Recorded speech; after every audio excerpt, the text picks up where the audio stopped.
selamat datang di podcast Inovasi Masa Depan. Saya Anindya Kadisa Dan saya Sarasi. Di sini kita akan membahas perkembangan dan inovasi dalam pembelajaran dan pendidikan.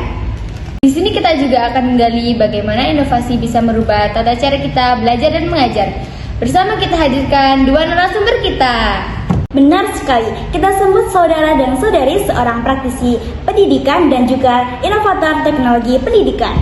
Senang bisa bergabung dan berbagi di sini. Dan juga saudara Reza, selaku pengamat pendidikan dan peneliti inovasi pembelajaran. Terima kasih sudah mengundang saya sangat antusias dengan pembahasan topik ini. Menurut Anda, mengapa inovasi pendidikan sangat penting di era sekarang? Jadi, di dunia yang bergerak sangat cepat ini, pendidikan harus adaptasi agar tidak tertinggal.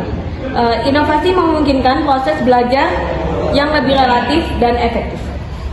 Betul, bagaimana dengan pandangan menurut Anda, Saudara Reza?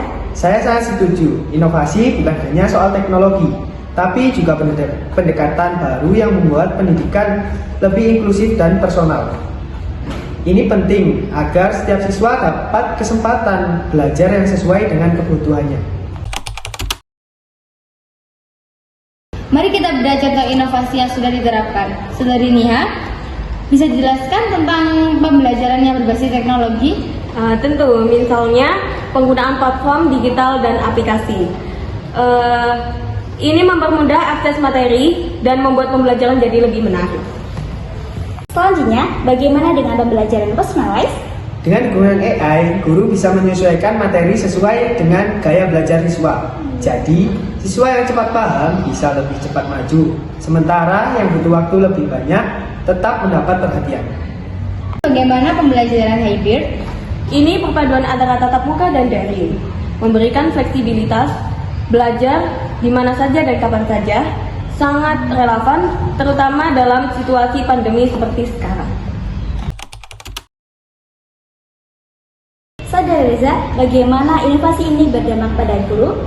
Menurut saya, guru jadi lebih efisien karena banyak materi dan administrasi yang bisa dibantu oleh teknologi. Mereka bisa fokus interaksi langsung dengan siswa dan mengembangkan metode mengajar yang lebih kreatif. Dampaknya pada siswa bagaimana, Saudari Niha? Siswa jadi lebih mandiri dan termotivasi dengan metode yang sesuai kebutuhan mereka.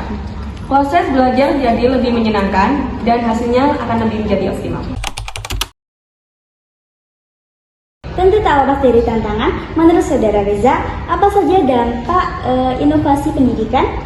Dampaknya yaitu salah satunya adalah kesenjangan akses teknologi, terutama di daerah terpencil. Selain itu, pelatihan guru agar bisa memanfaatkan inovasi secara maksimal juga perlu ditingkatkan. Mana solusi terbaik menurut Saudari Niha? Kolaborasi antara pemerintah, sekolah, dan komunitas sangat penting. Penyediaan infrastruktur, pelatihan berkelanjutan, dan dukungan kebijakan akan membantu mengatasi hambatan tersebut. Wah, pembahasan yang sangat inspiratif. Terima kasih banyak Saudara Reza dan Saudari Niha atas wawasan dan waktunya. Sampai jumpa di podcast Inovasi Masa Depan berikutnya. Saya Anindya Kadisa Dan saya Sarasi, pamit undur diri. Behind the Scene.